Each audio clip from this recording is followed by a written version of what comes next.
भले ये पूरा का पूरा ग्रेट प्लेन्स है, लेकिन अगर आप पश्चिमी हिस्सा देखें, पंजाब हरियाणा प्लेन्स देखें, तो वहां पे नेटवर्क ऑफ कैनाल है। वैसे ही अपर गंगा प्लेन देखें, वेस्टर्न यूपी, भयानक कैनाल का जंजाल है। लेकिन जैसे जैसे आप ईस्ट की तरफ आते हैं, तो यहाँ पे दोस्तों अगर हम अपर गंगा की बात करें तो वेस्टर्न यूपी वाला ये हिस्सा है, प्रयागराज तक। दोस्तों यहाँ पे रिवर अगर आप देखें तो काफ़ी ज़्यादा आज भी गंगा जी, यमुना जी हैं, खूब पानी लाती हैं, ज़बरदस्त। अपर गंगा जो ये प्लेन है, इसमें कैनाल का ज़बरदस्त नेटवर्क है। वेस्टर्न वाले हिस्से में, वेस्टर्न यूपी जो आप देख रहे हैं, अगर आप देखें ब्रह्मपुत्र तो लगेगा जैसे समुद्र है, इस पार से उस पार दिखता ही नहीं है, इतनी विशाल, इतनी वाइड है। तो नदी पूरी की पूरी फैल गई है और उसमें सेडिमेंट्स भी हैं, तो सेडिमेंट्स जमने लगते हैं, तो नदी के बीच बीच में आइलैंड बनने लगता है, जिस वजह से। नमस्कार दोस्तों, स्वागत है आप सभी का यूपीएससी मंजिल बाय अनअकैडमी चैनल पर। दोस्तों इंडियन ज्योग्राफी के इस श्रृंखला में आगे हम आज कहानी बढ़ाने वाले हैं ग्रेट इंडियन प्लेन्स। हमने ऑलरेडी इसमें जो टेक्निकल टर्म्स थे, बहुत सारे जो कंसेप्ट्स हैं, वो सब हमने जाना था। क्या खादर है, क्या भांगर है, कैसे यहाँ पे तेराई बेल्ट बना है, कैसे आप अगर देखें तो भाबर प्लेन्स बने हैं। तो ये सारी चीज़ों को जानने के बाद आज हम ग्रेट इंडियन प्लेन्स के रीजनल क्लासिफिकेशन को जानने वाले हैं। बेहद इंपॉर्टेंट है क्योंकि बहुत बड़ा है, तो अलग अलग रीजन में इसकी एक अलग अलग कैरेक्टरिस्टिक है, जो इसको अलग अलग अगर आप देखें तो एग्रीकल्चर, साथ ही साथ वहाँ की कल्चरल प्रैक्टिसेस, सब में आपको अंतर देखने मिलता है। तो बहुत ज़रूरी है इस रीजनल क्लासिफिकेशन को हम समझें, एग्जाम पॉइंट ऑफ व्यू से भी ये बेहद इंपॉर्टेंट है। तो आइए दोस्तों वीडियो को शुरू करते हैं, पर इससे पहले आगे बढ़े आपसे निवेदन है, इस चैनल को आपको सब्सक्राइब करना है, बेल आइकन दबाना है, ताकि हमारे जितने वीडियोस आ रहे हैं आपको वो मिलते रहें। क्योंकि यहाँ पे आपको क्वालिटी कंटेंट हम दे रहे हैं, वो कंटेंट जो आपको एग्जाम क्लियर कराएगा, सब कुछ बिल्कुल फ्री ऑफ कॉस्ट है। तो एक लाइक दबाएं और साथ साथ अपने मित्रों के साथ इस वीडियो को ज़रूर शेयर कीजिएगा और दोस्तों सब्सक्राइब अवश्य कर लें। तो दोस्तों हम आज जो शुरू कर रहे हैं, ग्रेट इंडियन प्लेन्स का सेकंड पार्ट है, रीजनल क्लासिफिकेशन हम देखने वाले हैं। आपके लिए स्लाइड हिंदी इंग्लिश दोनों में ही उपलब्ध है। जैसा आप देख सकते हैं दोस्तों, ग्रेट इंडियन प्लेन्स अगर आप देखें तो बहुत बड़ा है। कुछ यहाँ पे जो आप देख रहे हैं पंजाब हरियाणा प्लेन है, और टेक्निकली अगर आप देखें तो भारत के आज के बाउंड्री के बाहर, यदि आप ये हिस्सा जो पाकिस्तान का देख रहे हैं, जहाँ पे मैंने हाथ रखा है, जो कि इंडस और उसकी ट्रिब्यूटरी से बना है, ये भी पंजाब प्लेन्स का ही कुछ हिस्सा है। तो कुछ यहाँ से ग्रेट इंडियन प्लेन स्टार्ट होता है, पंजाब हरियाणा प्लेन। फिर अगर आप देखें तो यूपी में यहाँ पे आपको दिखता है अपर गंगा प्लेन। कुछ अपर गंगा प्लेन समझिए वेस्टर्न यूपी वाला हिस्सा है, some parts of central UP. Simplicity के लिए लखनऊ तक अपर गंगा प्लेन। उसके बाद मिडिल गंगा प्लेन स्टार्ट होता है, बहुत बड़ा हिस्सा है, बिहार के पूर्णिया तक लगभग यही वाला हिस्सा। देखिए अगेन यहाँ पे दोस्तों कुछ स्ट्रिक्ट बाउंड्री ऐसी नहीं है, ये क्या है, चीज़ें थोड़ी ग्रेड में ग्रेडियंट होता है तो बदलती जाती है। तो ऐसा स्ट्रिक्ट नहीं होता कि ये लॉन्जिट्यूड तक अपर गंगा, इसके बाद मिडिल गंगा, नहीं, वैसा नहीं है। तो कुछ इस रीजन ऑनवर्ड्स अगर आप देखें, पूर्णिया ऑनवर्ड्स, आप मिडिल गंगा प्लेन खत्म होता है, और यहाँ से ये जो है कुछ पूर्णिया के बाद जो बिहार का हिस्सा हो गया, वैसे ही बंगाल जो हो गया, this is lower Ganga plain. Technically Bangladesh भी दोस्तों कुछ लोअर गंगा प्लेन जैसी ही कैरेक्टरिस्टिक वाला है, बस ये गंगा ब्रह्मपुत्र और मेघना रिवर सिस्टम से बना हुआ है। और इसके आगे अगर आप देखें तो माइटी ब्रह्मपुत्र, ये बनाती है दोस्तों ब्रह्मपुत्र प्लेन, जो आप काले रंग में देख रहे हैं। तो इसके साथ दोस्तों ये जो है पूरा का पूरा ग्रेट प्लेन्स ऑफ इंडिया का रीजनल क्लासिफिकेशन है। अब इनको एक एक करके हम देखेंगे। जैसा आपने देखा बहुत बड़ा है, स्पेशल एक्सटेंट आप देख सकते हैं, पाकिस्तान से लेके असम तक आपको दिखता है ग्रेट इंडियन प्लेन। कैसे बना है, तो प्लेन्स हैं, ऑलरेडी हमने समझा है कि कैसे नदी जब आ रही है हिमालय से तो सेडिमेंट्स लेके आ रही थी। टेक्निकली ऐसा नहीं है कि नदी सिर्फ हिमालय बनने के बाद आ रही थी, नदियाँ, कुछ नदियाँ, नॉट ऑल, कुछ नदियाँ उससे पहले से भी चल रही हैं। तो जब हम ड्रेनेज सिस्टम वगैरह पढ़ेंगे तो उसके बारे में जानेंगे। अलग अलग स्ट्रीम्स का क्लासिफिकेशन होता है, एंटीसीडेंट ड्रेनेज क्या है, तो वो सब हम जब देखेंगे, कॉन्सीक्वेंट, सब सीक्वेंट, इनसीक्वेंट, ऑब सीक्वेंट, अलग अलग चीज़ें हैं। तो फिलहाल इतना जानिए, जो नदियाँ थीं, जैसे कुछ नदियाँ हैं जो इंडस वगैरह हो गई, सतलज हो गया, जो कि तिब्बत से आ रही हैं, तो इंडियन प्लेट के यूरेशियन प्लेट से टकराने के पहले से चल रही हैं। ब्रह्मपुत्र नदी हो गई। तो ये सब तब से सेडिमेंट्स लेके आ रही हैं और उन्हीं के लाए हुए सेडिमेंट्स और बाद में हिमालयस बना तो गंगा जी आई, वैसे ही उनकी ट्रिब्यूटरीज आई, तो वो सब भी कुछ सेडिमेंट लेके ऐसे आई हैं और वही सेडिमेंट के डिपोजिशन से ग्रेट प्लेन्स बना है। हमने ऑलरेडी पढ़ा है कि हर बार बाढ़ आता था, बाढ़ जितनी बार आएगा उतनी बार सेडिमेंट ओवरफ्लो करता है, उतनी बार ग्रेट प्लेन्स बनता जा रहा था ओवर मिलेनियाज, है ना, कई मिलियंस ऑफ ईयर्स तक ये होता रहा और आपको नदी बनती हुई दिखी। अब दोस्तों हुआ क्या है कि ये रीजनल क्लासिफिकेशन है तो इसमें ह्यूमन एस्पेक्ट बड़ा इंपॉर्टेंट हो जाता है। अगर आप देखें ना तो थोड़ा अंतर है, भले ये पूरा का पूरा ग्रेट प्लेन्स है लेकिन अगर आप पश्चिमी हिस्सा देखें, पंजाब हरियाणा प्लेन्स देखें तो वहां पे नेटवर्क ऑफ कैनाल है। वैसे ही अपर गंगा प्लेन देखे, वेस्टर्न यूपी, भयानक कैनाल का जंजाल है।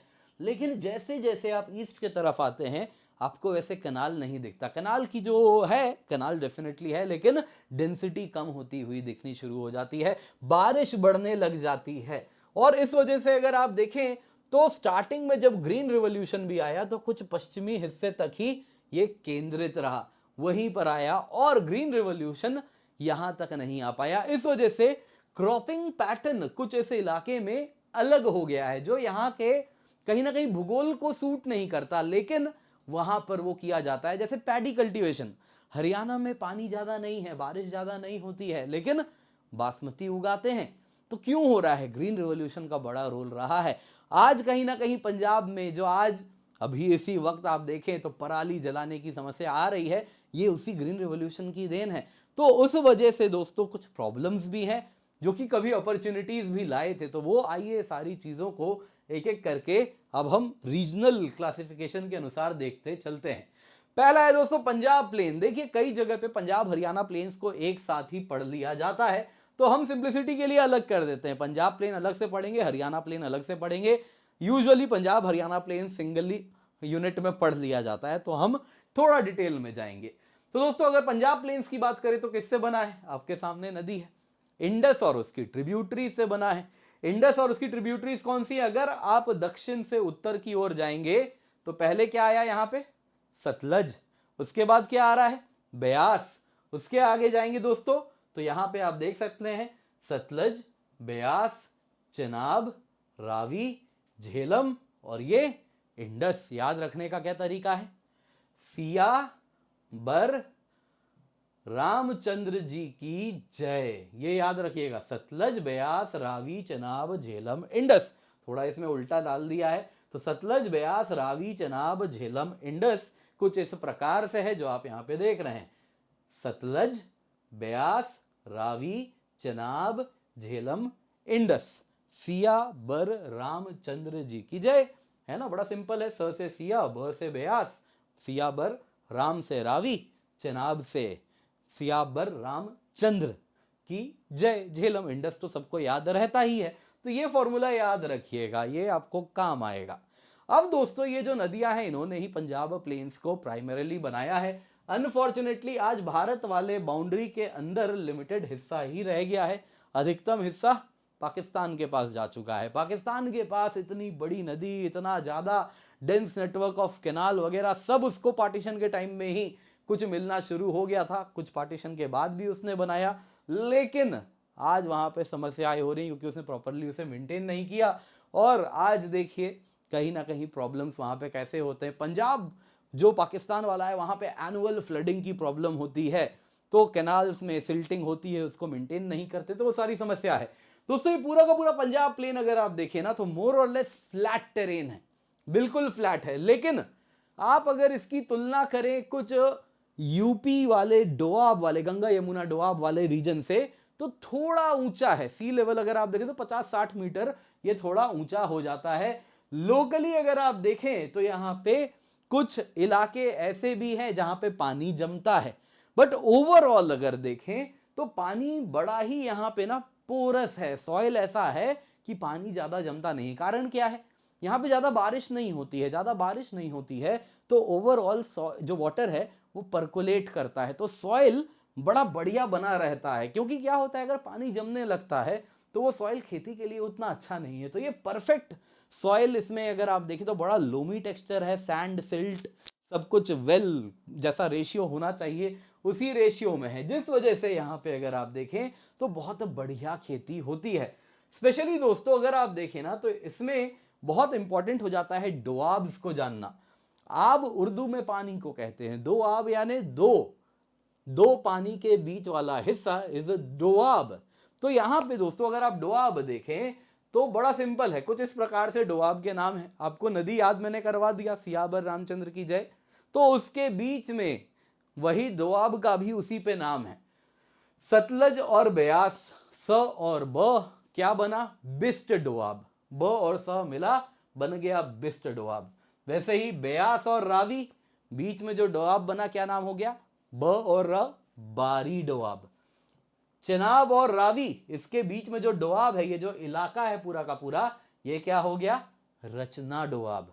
वैसे ही चेनाब और झेलम इसके बीच में जो डोआब है इसका नाम होता है छज डोआब। कई जगह पे जच भी लिखते हैं, छज हम इसको बोलते हैं, एनसीईआरटी में एटलीस्ट आपके छज है तो छज डोआब कहेंगे। और इसके बाद इंडस, माइटी इंडस तो इंडस के ही नाम पे होगा, सिंध सागर डोआब। तो ये दोस्तों सारे के सारे डोआब है, डोआब और कुछ नहीं है, दो नदी के बीच का इलाका है। जैसे अमृतसर किस में आ गया, बारी डोआब में, वही आगे जाता है लाहौर भी उसी बारी डोआब में, मुल्तान भी उसी बारी डोआब में, जलंधर किस में, बिस्ट डोआब में है।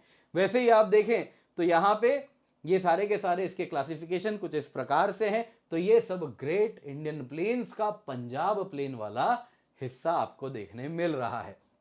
प्रिंसिपल नदियां क्या है, सतलज, ब्यास, रावी, चनाब, झेलम और इंडस। दोआब मैंने आपको बता दिया। इरिगेशन क्या है, यहाँ पे एक्सटेंसिव कैनाल का नेटवर्क है दोस्तों। यहाँ पे अगर आप देखें तो कैनाल है, उससे निकलने वाले सब ब्रांचेस हैं, फीडर कैनाल है और इस प्रकार से पूरा का पूरा कैनाल है। इसके सिवा ग्राउंड वाटर पंपिंग जबरदस्त होता है, एटलीस्ट हमारे पंजाब में, पाकिस्तान वाले में भी होता है। अगर हम अपनी बात करें तो भयानक ग्राउंड वाटर पंपिंग होता है। जब ग्रीन रिवॉल्यूशन आया तो स्टार्टिंग में ये सोचा था कि कैनाल नेटवर्क है तो इसलिए यहाँ पे टेक्नोलॉजी अडेप्शन जल्दी होगा, पानी की समस्या नहीं है। कारण क्या है, जो ग्रीन रिवॉल्यूशन वाले सीड्स थे उनको पानी बहुत चाहिए था। अब पानी बहुत चाहिए तो कहाँ पे वो सीड्स पहले लगाएंगे, जहां पानी की समस्या ना हो, जहां एश्योर्ड पानी है। बाकी जगह में क्या है, पूर्वी भारत में मॉनसून पे निर्भरता है, बारिश होगी, नहीं हुई तो फेल हो गया तो अगली बार किसान नहीं आएगा। तो इसलिए यहाँ पे ग्रीन रिवॉल्यूशन स्टार्ट किया गया, क्योंकि कैनाल नेटवर्क था, मालूम है पानी रहेगा ही रहेगा, तो पक्का एक्सपेरिमेंट सक्सेसफुल हो जाएगा अगर सब सही रहा तो इसलिए इस इलाके में अगर आप देखें तो धीरे धीरे ग्रीन रिवॉल्यूशन की शुरुआत हुई।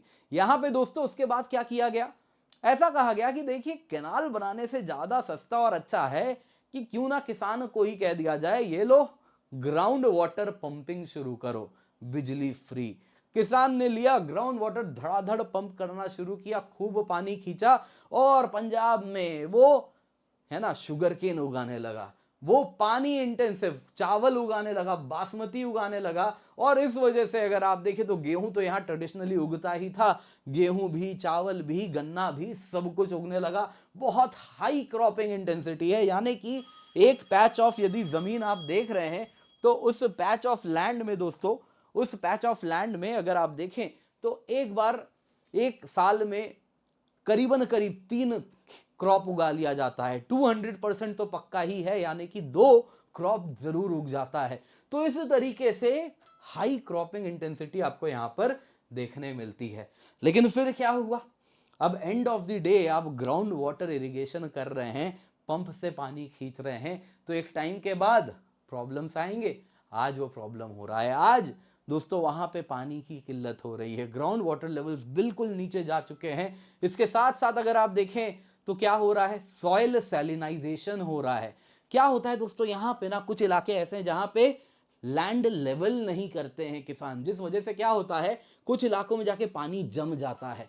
अब इस इलाके में बहुत ज्यादा गर्मी भी पड़ रही है, तो पानी कंटिन्यूअसली इवेपोरेट होता रहता है, इवेपोरेट होता रहता है। वो पानी इवेपोरेट होगा, सोचिए ग्राउंड वाटर है, आपने पिया होगा ग्राउंड वाटर, अगर पिए तो कैसा खारा होता है ना, थोड़ा नॉर्मल नदी के पानी की तुलना में। यदि आपके शहर में आता है बोरिंग का पानी तो आपने देखा होगा बहुत हाई टीडीएस होता है, क्योंकि उसमें नमक बहुत ज़्यादा है, सैलिनिटी है, अलग अलग प्रकार की चीज़ें बहुत ज़्यादा हैं, तो वो चीज़ें आपको देखने मिलती होंगी। तो वही होता है जिस वजह से यहाँ पे ये जो पानी छूट गया पानी इवेपोरेट हो गया, लेकिन साथ में नमक छोड़ना शुरू करता है। इसके सिवा कैपिलरी एक्शन से भी नीचे और पानी खींचता रहता है और नमक होता रहता है। सिंपल शब्दों में यहाँ पे सॉइल सैलिनाइजेशन की बहुत बड़ी समस्या है। रेह या ऊसर सॉइल उसको हम कहते हैं, वो सब यहाँ पे बनता है। इसके सिवा यहाँ पे जब आप पैडी कल्टीवेशन कर रहे हैं, शुगर केन कर रहे हैं, तो पानी बहुत खपत होती है। पानी नेचुरली यहाँ पे इतना है नहीं, हर जगह दोस्तों कैनाल का पानी पहुंचा भी नहीं है। इसके सिवा जहाँ पे कैनाल से इरिगेशन हो रहा है तो कैनाल को मेंटेन करना पड़ता है। कैनाल में दोस्तों क्या होता है ना कि टाइमिंग चाहिए होता है, हर जगह पे कैनाल का पानी पहुंचे तो इसमें शेड्यूल बांटा जाता है कि ऐसे लंबाई में कैनाल है तो भाई आज तुम लोग पानी निकालना, जो टेल एंड पे है आगे वाले लोग, फिर बीच वाले, फिर लास्ट में ये वाले। क्यों? अगर कुछ ऐसे कैनाल है, ऐसा स्लोप है और अगर यही लोग पहले पानी ले लें तो ये सारा पानी कंज्यूम कर जाएंगे। यहां तक इसलिए क्या कहते हैं, यहां पे पहले लास्ट वाला जो एंड है कैनाल का, यहां पे पहले लोग यूज करें, फिर ये यूज करें, फिर ये यूज करें। क्यों? ताकि थ्रू आउट कैनाल में पानी यूज हो जाए। लेकिन इसमें कोऑपरेशन चाहिए, तो उसमें भी समस्या रहती है। ग्राउंड वाटर डिप्लीशन हो रहा है। वैसे ही आप देखें तो डिक्लाइनिंग बहुत ज्यादा ऑफ लेट क्या हो गया है दोस्तों, ग्रीन रिवॉल्यूशन से जिस प्रकार से जो होना चाहिए यहाँ पे क्रॉप से जो मिलना चाहिए, वो जो प्रोडक्टिविटी है वो अब डिक्लाइन कर रही है, कहीं ना कहीं प्लेटू हो गई है। ग्रीन रिवॉल्यूशन से जो देन आया वो मिल चुका है, अब और प्रोडक्टिविटी ग्रो नहीं हो रहा, और चीज़ें नहीं मिल रही हैं। तो ये सारी समस्या यहाँ पे है। ग्रीन रिवॉल्यूशन से यहाँ बहुत समस्याएं भी आई हैं। जो नेचुरल क्रॉप्स थे यहाँ के, है ना, कुछ यहाँ पे मेज़ हो गया, ज्वार हो गया, वो सब कुछ दोस्तों, बाजरा वगैरह, ये सब जितने भी बेसिकली मिलेट्स हो गए, कोर्स क्रॉप्स हो गए, कोर्स ग्रेन्स हो गए, वो सब अब नहीं उगता पहले की तुलना में। इसके सिवा अगर आप देखें तो यहाँ पे पानी की बहुत ज़्यादा समस्या बढ़ चुकी है। और ऑफ लेट आप देख रहे हैं क्या हो रहा है, पराली उगाया जा रहा है। पराली कैसे जलाया जाता है, इसके पीछे भी यही समस्या है। हुआ क्या था दोस्तों, पहले ना किसान पीक समर में ही कुछ पैडी कल्टीवेशन, चावल उगाना शुरू करते थे। लेकिन फिर कहा गया कि आप इतना जल्दी अगर उगाएंगे तो क्या हो जाएगा कि आप पानी ज़्यादा कंज्यूम कर लेंगे, ग्राउंड वाटर। तो इनका जो पैडी कल्टीवेशन साइकिल था, इनके पास नए सीड्स आए जो कि कम टाइम में, है ना, जो कि कम देर में ही मैच्योर कर जाएं। तो वो दिया गया कि इसको तुम तब लगाना जब मानसून आने वाले हैं, ठीक उसके पहले लगाना। तो ये लगाना शुरू किया, लेकिन इसका नतीजा क्या हुआ कि ये अक्टूबर तक हो जाता था, तो नवंबर में किसान को, अब इस महीने जो भी सीजन चल रहा है इसमें उसको गेहूं लगाना है। तो अक्टूबर में तो क्या हुआ कि उसने पैडी कल्टीवेशन करके हार्वेस्ट कर लिया, पैडी निकाल लिया, लेकिन जो मशीन से पूरा का पूरा हार्वेस्टिंग हुआ, नीचे रूट छूट जाता है। ट्रेडिशनली क्या होता था, वो जो नीचे का जड़ के पास वाला हिस्सा जो छूटता था उसको किसान छोड़ देता था। 1 महीना 2 महीने में वो अपने आप सॉइल का हिस्सा बन जाता था, सॉइल की उर्वरता बढ़ जाती थी, क्योंकि उसके पास टाइम था अगला गेहूं लगाने में। लेकिन अब 15 दिन में गेहूं लगाना है, तो क्या करता है किसान, ऐसे आग लगा देता है और उसको मिट्टी में मिला देता है। तो इस वजह से पराली जलती है तो पूरे इलाके में पोल्यूशन की भी समस्या आ रही है। इसके बाद दोस्तों हरियाणा प्लेन्स जरा देख लेते हैं। देखिए Haryana plains, technically Punjab Haryana plains एक साथ पढ़ा जाता है। हरियाणा प्लेन्स ट्रांजिशन जोन है। क्यों?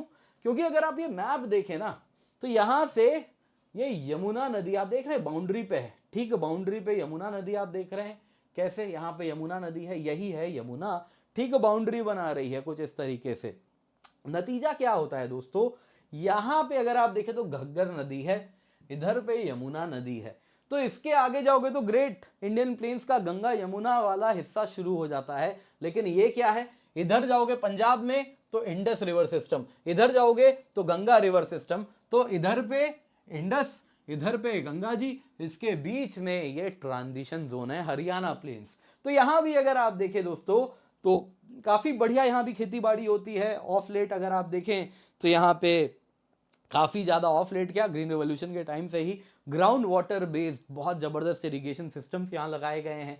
यहाँ पे सीजनल स्ट्रीम्स भी हैं, घग्गर जैसी हैं, जो कि अगर आप देखें तो उससे बारिश के सीजन में पानी भी हो जाता है। लेकिन बाकी टाइम अगर आप देखें तो कैनाल का नेटवर्क बनाया गया है, जो इंडस का पानी है वही कुछ हरियाणा तक आता है ना, उसी को अगर आप देखें तो सतलज यमुना लिंक कैनाल है जिससे पानी आ रहा है, जिससे यहाँ पे कैनाल का भी नेटवर्क बहुत तगड़ा बनाया गया है। तो उन सबसे बड़ी अच्छी खासी खेती बाड़ी हो जाती है। लेकिन काफी अलग है हरियाणा प्लेन्स, अगर आप देखें ना तो यहाँ पे दोस्तों कुछ अरावली का भी हिस्सा आपको देखने मिल जाएगा कुछ इस हिस्से में, तो थोड़ा पथरीला इलाका आ जाता है यहाँ पे। वैसे ये इलाका जो है बहुत ज़्यादा सूखा रहता है, राजस्थान के साथ जो लगा हुआ हिस्सा है, तो वहाँ पे ज़्यादा अगर आप देखें तो काफ़ी ज़्यादा वो रेगिस्तान तो एग्जैक्टली नहीं, लेकिन हाँ सूखा है, ड्राई बैचेस है, काफ़ी ड्राई बेल्ट आपको देखने मिलता है।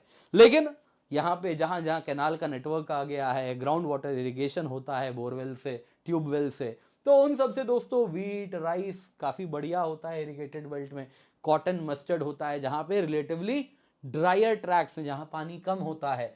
कैनाल और ट्यूबवेल पे निर्भरता है, देखिए बारिश ज़्यादा होती नहीं है। बाकी यहाँ पे क्या हुआ है, दिल्ली के बड़ा करीब कुछ इलाका ये वाला जो हो गया है, इस वजह से यहाँ पे ज़बरदस्त अर्बनाइजेशन हुआ है। क्या गुरुग्राम, क्या फरीदाबाद, क्या पलवल, क्या मेवात, ये सब अगर आप देखें, यहाँ सोनीपत, इन रोहतक, इन सब में काफ़ी ज़बरदस्त अर्बनाइजेशन हो रहा है। तो जो खेती बाड़ी वाली ज़मीन थी वो भी कुछ इसमें जा रही है बहुत तेज़ी से। बाकी inter state water allocation conflict है पंजाब हरियाणा के बीच में, आए दिन उठता ही रहता है। बीच बीच में सेलाइन पैचेस बहुत ज़्यादा हैं जहाँ पानी जमता है, यहाँ भी वही पंजाब वाली समस्या, रेह ऊसर सॉइल आपको देखने मिलता है। अब आते हैं दोस्तों अपर गंगा प्लेन्स। तो वेस्टर्न यूपी और पार्ट्स ऑफ सेंट्रल यूपी आप अगर देखें तो ये अपर गंगा प्लेन्स हैं। प्रयागराज, गंगा यमुना डोआब, जहाँ पे आपको मालूम ही है दोस्तों प्रयागराज वो जगह है जहाँ पे कुछ इस प्रकार से आप अगर देख रहे हैं तो ये देख रहे हैं, यहाँ पे गंगा जी, यहाँ पे यमुना जी, और ये इलाहाबाद यानी प्रयागराज जहाँ पे दोनों मिल रही हैं। तो यहाँ तक अपर गंगा प्लेन यूपी का हिस्सा। इसके आगे मिडल गंगा प्लेन कुछ शुरू हो जाता है, कुछ यहाँ तक पूर्णिया तक, और उसके बाद लोअर गंगा प्लेन आपको देखने मिलता है। तो यहाँ पे दोस्तों अगर हम अपर गंगा की बात करें तो वेस्टर्न यूपी वाला ये हिस्सा है प्रयागराज तक। दोस्तों यहाँ पे रिवर अगर आप देखें तो काफ़ी ज़्यादा आज भी गंगा जी यमुना जी हैं, खूब पानी लाती हैं, ज़बरदस्त। अपर गंगा जो ये प्लेन है इसमें कैनाल का ज़बरदस्त नेटवर्क है। वेस्टर्न वाले हिस्से में, वेस्टर्न यूपी जो आप देख रहे हैं, सॉइल कैसा है तो लोमी है। बारिश रिलेटिवली दोस्तों कंपेयर टू ईस्टर्न यूपी यहाँ थोड़ी कम होती है। तो यहाँ पे दोस्तों सॉइल कैसा है, बहुत ही अच्छा ड्रेनेज है जिसमें, जो कि बड़ा सूटेबल है यहाँ पे खेती बाड़ी के लिए। तो इस वजह से दोस्तों अगर आप देखें तो ये अपर गंगा प्लेन्स में बहुत ज़बरदस्त खेती होती है। क्रॉपिंग इंटेंसिटी बहुत हाई है, यानी साल के 2 क्रॉप जरूर लग ही जाते हैं। वीट बहुत ज़्यादा उगाया जाता है, वैसे ही शुगर केन भी उगाते हैं यहाँ पे किसान, मेरठ, मुजफ्फरनगर, शामली में। हॉर्टिकल्चर भी बहुत होता है, आलू बहुत उगता है, वेजिटेबल्स भी उगाए जाते हैं दोस्तों यहाँ पे। इसके साथ अगर आप देखें तो high urban density, rural density दोनों है ना। यहाँ पे आगरा, मेरठ, बरेली, पॉपुलेशन डेंसिटी बहुत हाई है इन शॉर्ट। यहाँ पे दोस्तों सॉइल इरोजन भी काफ़ी होता है रिवर बैंक्स पे, तो ये सब समस्याएं यहाँ पे रहती हैं। ओवरऑल अगर आप देखें तो अपर गंगा प्लेन्स जैसा मैंने बताया इलाहाबाद तक है, इसके बाद मिडल गंगा प्लेन से। तो अपर गंगा प्लेन और मिडल गंगा प्लेन में मैं आपको बताऊं अंतर तो कुछ ऐसा है, upper Ganga plane relatively higher है, तभी तो नदी आ रही है ना नीचे, तो रिलेटिवली हाइयर है। वैसे ही आप देखिए तो ड्रेनेज भी इसका बेटर है, पानी ज़्यादा नीचे परकोलेट करता है तो खेती बाड़ी भी बढ़िया होती है। वैसे ही आप देखें तो रिवर में सिल्ट भी कम आता है, थोड़ा रिलेटिवली सिल्ट इसमें कम है, यानी मिट्टी कम लेके आ रही है। क्लाइमेट कैसा है यहाँ पे, सेमी एरिड है, सेमी एरिड है। इसके ऑनवर्ड्स अगर आप जाएंगे ना इलाहाबाद ऑनवर्ड्स तो सब ह्यूमिड शुरू हो जाता है, थोड़ा और मॉइस्चर बढ़ जाता है, बारिश भी बढ़ने लगती है। अपर गंगा प्लेन्स के बाद दोस्तों आता है मिडल गंगा प्लेन। इलाहाबाद से लेके पूर्णिया तक जो आप यहाँ पे देख रहे हैं, वाराणसी, पटना, ये सब क्या है, पूरा का पूरा आप देखें तो मिडल गंगा प्लेन्स का ही ये हिस्सा है। कौन सी नदियां हैं जैसा आप मैप में देख रहे हैं दोस्तों, यहाँ पे गोमती, घाघरा, गंडक, कोसी, सोन और गंगा जी तो हैं ही। तो ये सब मिलके मिडल गंगा प्लेन्स को डिफाइन करते हैं। यहाँ पे दोस्तों बड़ा ही थिक सेडिमेंट्स आपको देखने मिलता है। वैसे ही आप देखें मतलब थिक इन द सेंस काफ़ी गहराई तक सेडिमेंट, सिल्ट बहुत गहरा है इस इलाके में, क्योंकि नदियाँ इतनी सारी आ रही हैं, सब सेडिमेंट लेके आ रही हैं। वैसे ही आप देखें तो सिल्ट लेकिन बड़ा फाइन है, फाइन ग्रेन्ड है, लेकिन थिक प्रोफाइल है, सॉइल में गहराई तक आपको सेडिमेंट ऐसे देखने मिलता है। इसके सिवा दोस्तों ड्रेनेज रिलेटिवली अपर गंगा प्लेन्स की तुलना में कम है, यानी पानी थोड़ा सा फंस फंस के जाता है ना। ड्रेनेज थोड़ा सा उतना बेहतर ड्रेनेज नहीं है, पर्कोलेशन पानी का थोड़ा कम आपको देखने मिलता है। बाकी दोस्तों यहाँ पे क्या है, फ्लड हर साल बहुत आता है। जब जब फ्लड आता है तो खूब सेडिमेंट्स भी आते हैं, तो ये समस्या है यहाँ पे। कोसी अगर आप देखें तो आप जानते ही हैं, सौरो ऑफ बिहार कहते हैं, बिहार में हर साल बाढ़ लेके आता है। तो ये नदियों की यहाँ पे है, गंडक भी हो गई, ये सब हर साल काफी ज्यादा पानी लाती हैं। बाढ़ बहुत ज्यादा यहाँ पे बड़ी समस्या है। लेकिन खेती बाड़ी बढ़िया होती है। अगर आप देखें तो इस इलाके में, जैसा मैंने आपको बताया, राइस डोमिनेटेड है। खरीफ सीजन में राइस उगाते हैं, रबी में वीट उगाते हैं। बाकी फ्लड अगर आप देखें तो काफ़ी ज़्यादा यहाँ पे आता रहता है, बहुत हाई पॉपुलेशन डेंसिटी है, जिस वजह से यहाँ पे अगर आप देखें तो अगर हम लैंड की बात करें तो फ्रैगमेंटेशन हो गया है। अपर गंगा प्लेन्स वगैरह में थोड़ा देखें, उसके पंजाब हरियाणा प्लेन्स में देखें तो लैंड बड़े बड़े पैचेज हैं। यहाँ क्या है दोस्तों, इतनी ज़्यादा पॉपुलेशन है कि लैंड का बंटवारा इतना हो गया है कि छोटे छोटे छोटे छोटे पैचेज आपको देखने मिलते हैं, जिस वजह से अगर लैंड छोटा छोटा है तो आप इकोनॉमी ऑफ स्केल कैसे कीजिएगा। छोटे से लैंड में आप ट्रैक्टर तो भाड़े पे लाएंगे तो कितना महंगा पड़ जाएगा, वैसे ही बाकी मैकेनाइजेशन के लिए सीड्स लाएंगे कितना महंगा पड़ेगा, वैसे ही आप बाकी चीज़ें लाएंगे, इरिगेशन के लिए ट्यूबवेल कैसे लगाएंगे कितना महंगा पड़ेगा। तो इस वजह से यहाँ पे अगर आप देखें तो ग्रीन रिवॉल्यूशन उस प्रकार से आ नहीं पाया। हालांकि अब प्रॉब्लम थोड़ी सॉल्व हो रही है। यहाँ पे ऑफ लेट अगर आप देखें तो हॉर्टिकल्चर बहुत हो रहा है, वेजिटेबल्स वगैरह की फार्मिंग जबरदस्त यहाँ पे होने लगी है। बाकी फ्लड आता है, चैनल्स में सिल्टेशन यानी मिट्टी जमती है, जिससे अगर आप देखें तो बहुत ज़्यादा फ्लड की समस्या रहती है। नदी के दोनों तरफ दीवार लगाया जाता है, जिसको एम्बैंकमेंट कहते हैं। अक्सर फ्लड में कहीं ना कहीं दीवार फ्लड के दौरान पानी इसको तोड़ के गिरा ही देता है, इसको कहते हैं एम्बैंकमेंट फेलियर। तो वो भी होता रहता है, जिस वजह से बहुत ज़्यादा समस्याएं यहाँ पे आप अगर देखें तो होती रहती है।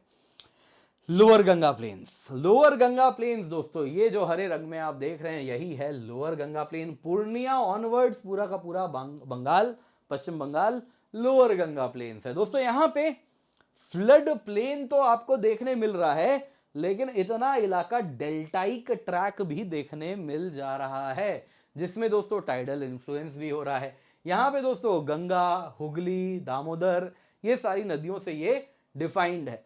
जैसे जैसे आप समुद्र किनारे जा रहे हैं यहाँ पे डेल्टाइक स्वैम्प्स आने लगता है, जिसमें मैंग्रोव वगैरह आते हैं। तो यहाँ पे कोस्टल बायोडाइवर्सिटी के लिए मैंग्रोव का बहुत इंपॉर्टेंट रोल है। यहाँ पे दोस्तों साइक्लोन बेहद आता है, तो वो mangrove first wall of defence है इनके लिए, तो बेहद इंपॉर्टेंट होता है। खेती बाड़ी क्या होती है, राइस, जूट, ये दो उगाया जाता है। एक्वा कल्चर बहुत होता है ना, यहाँ पे फिशरीज बहुत होता है। वैसे ही आप देखें तो यहाँ पे पोर्ट्स वगैरह भी हैं, तो एक टाइम में इंडस्ट्रियलाइजेशन का भी बहुत बड़ा रोल इस इलाके में रहा है, लेकिन ऑफ लेट कम हो गया है। रिस्क क्या है, साइक्लोन आता है, बाढ़ आती है, तो ये सब मेजर समस्याएं हैं। मैंग्रोव बहुत इंपॉर्टेंट है, जो कि साइक्लोन से फर्स्ट लाइन ऑफ डिफेंस का काम यहाँ पे करता है। आखिरी दोस्तों ब्रह्मपुत्र प्लेन्स। ब्रह्मपुत्र प्लेन्स कुछ इस प्रकार से असम में जो आप देख रहे हैं ये है ब्रह्मपुत्र प्लेन। दोस्तों यहाँ पे क्या है ना, ब्रह्मपुत्र वो नदी है जो कि दुनिया में सबसे ज्यादा सिल्ट कैरी करने वाली नदी है। नतीजा क्या होता है, यहाँ पे खूब सेडिमेंट लेके जब ये तिब्बत से उतरती है ना इस प्रकार से नदी, तभी सेडिमेंट लेके आती है, और जैसे ही असम के प्लेन्स में हिट करती है, मानो अचानक से इतना सेडिमेंट ला रही थी, अब उसके पास पोटेंशियल एनर्जी नहीं बचा, बिल्कुल फ्लैट है नदी, तो नदी क्या होगी, फैल जाती है।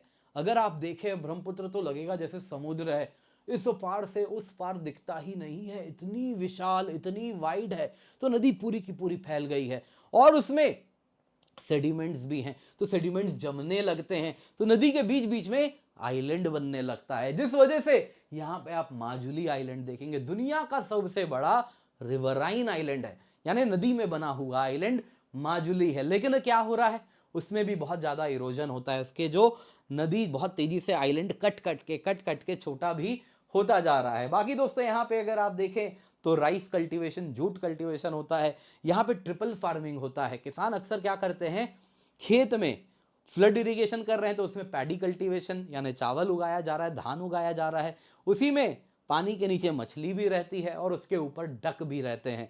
तो डक, राइस और फिश, ट्रिपल फार्मिंग इस प्रकार से होता है। बाकी यहाँ पे राइस, जूट होता है ब्रह्मपुत्र प्लेन्स में। इसके सिवा टी भी काफ़ी ज़्यादा कल्टीवेट किया जाता है एडजेसेंट स्लोप्स वाले इलाके में। दोस्तों यहाँ पे हैजार्ड्स क्या है, हर साल फ्लड आता है, असम फ्लड्स तो आप जानते ही हैं, न्यूज़ में रहता ही है किस प्रकार से, और इस वजह से बहुत बड़ी समस्या है। यहाँ पे कैसे मैनेज किया जाए, तो बहुत ज़रूरी है उसके लिए कुछ करें, अर्ली वार्निंग सिस्टम वगैरह होना चाहिए। बाकी एग्रीकल्चरल प्रोडक्टिविटी बहुत हाई है, लेकिन इन्वायरमेंटल स्ट्रेस बहुत ज़्यादा है इन रिस्पेक्ट टू फ्लड्स। तो ये सारी समस्याएं आपको यहाँ पर देखने मिलती हैं। तो शुरू किया जाए, पहला सवाल देखें। तो उम्मीद करता हूं दोस्तों काफ़ी चीज़ें आपको सीखने मिली हैं, मज़ा आ रहा होगा आपको, है ना। चीज़ें आपने देखी तो इंटरेस्टिंग लगा होगा। तो आइए जरा सा कुछ सवाल जवाब भी कर लेते हैं, मज़ा तो उसी में है कि नहीं।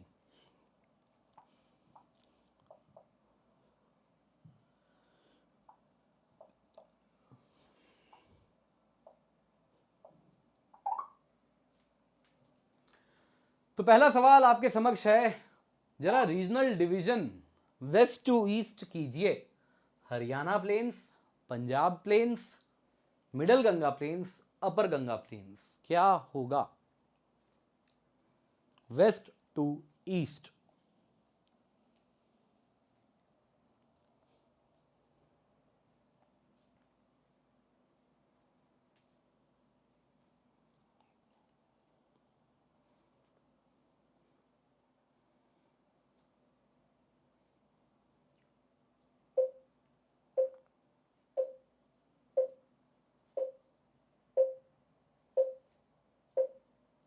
स्ट्रेट फॉरवर्ड क्वेश्चन है, आई गेस आप लोगों ने जवाब सही दिया होगा। Punjab plain, Haryana plain, upper Ganga plain, middle Ganga plain, lower Ganga plain, Brahmaputra plain, यही तो ऑर्डर है वेस्ट टू ईस्ट। तो आंसर इज 2143। चलिए, अपर गंगा प्लेन्स को मिडल गंगा प्लेन से यदि अंतर करना हो तो इनमें से क्या बेस्ट वो बताएगा, जरा पढ़िए। निम्नलिखित में से कौन सी विशेषता ऊपरी गंगा मैदान को मध्य गंगा मैदान से सबसे अच्छी तरह अलग करती है। आपको स्पेशली अंतर बताया है मैंने।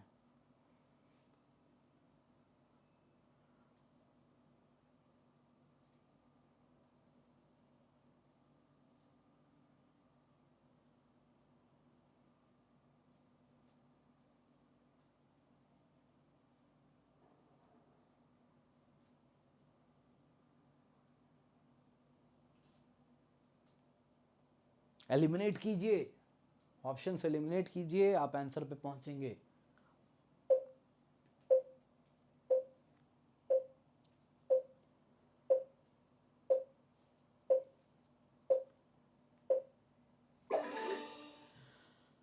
One and three tidal influence तो ना अपर गंगा में ना मिडल गंगा में है कि नहीं, वो तो लोअर गंगा में आपको दिखेगा।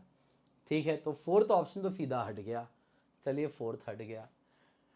Clay flood prone alluvium, clayey flood prone alluvium upper Ganga में होता है क्या? नहीं। फ्लड प्रोन एलुवियम, जैसा मैंने बताया, कोसी हर साल बाढ़ ला रही है ना, इतनी सारी नदियां हैं बाढ़ लेके आती हैं, तो मिडल गंगा में आपको क्या होता है, फ्लड प्रोन एलुवियम है और बहुत ज़्यादा क्लेई है, पानी कम फंस फंस के जा रहा है, ज़्यादा फंस फंस के जा रहा है। अपर गंगा में तो सराटेदार पानी जाता है, पंजाब हरियाणा में तो और भी ज़्यादा, यानी वेल ड्रेन्ड सॉइल है। तो ऑप्शन 2 भी गलत है, यानी 1 and 3 option is a loamy well drained alluvium है, higher slope less water logging है। तो आंसर इज ए 1 एंड 3। चलिए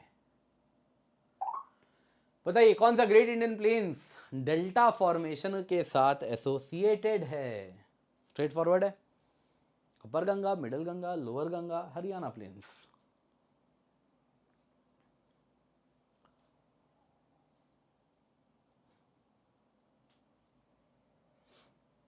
डेल्टा फॉर्मेशन,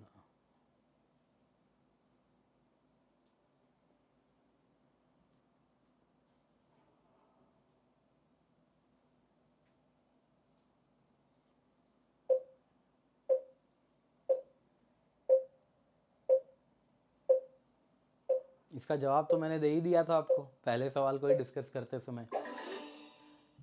तो भैया लोअर गंगा प्लेन जहाँ डेल्टा बन रहा है, इतना तो आपको बता ही दिया था, पहले वाले में ही पूरा बताया था सवाल डिस्कस करते समय। लोअर गंगा प्लेन है जहाँ डेल्टा फॉर्मेशन आपको देखने मिलता है। बताइए। रीजन और उसके रिवर सिस्टम जो डोमिनेंट है, जरा मैच कीजिए कौन सा सही है इनमें से।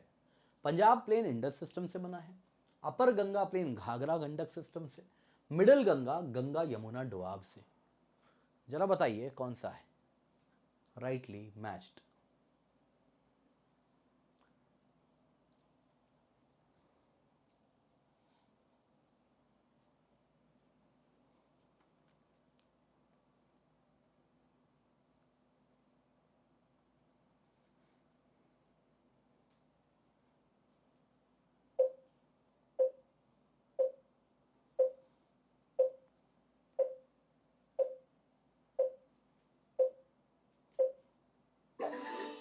बड़ा सिंपल है, Punjab plain Indus system perfectly matched है, अपर गंगा प्लेन्स गंगा यमुना डोआब से, मिडल गंगा घाघरा गंडक सिस्टम से। तो ये उल्टा पुल्टा कर दिया, answer is A one only. चलिए आज का फाइनल सवाल सही करना है आपको, थोड़ा कॉम्प्लिकेटेड किया है लेकिन बताया है। माजुली आइलैंड ब्रह्मपुत्र नदी में, इसके क्या यूनिक कैरेक्टरिस्टिक हैं इनमें से जरा बताइए। अरे इसको हाँ, तो ये पढ़ लीजिए, है ना। It was found mainly due to braided and shifting nature of the Brahmaputra, यही लिखा है, तो छुप रहा है ब्रह्मपुत्र लिखा है उसके पीछे। चलिए बताइए।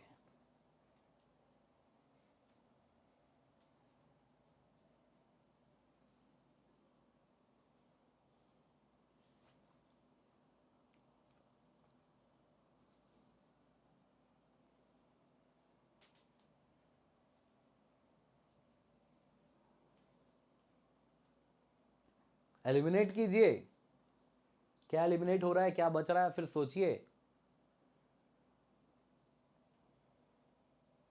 सब बताया है, ऐसा कुछ नहीं है जो आपको नहीं मालूम।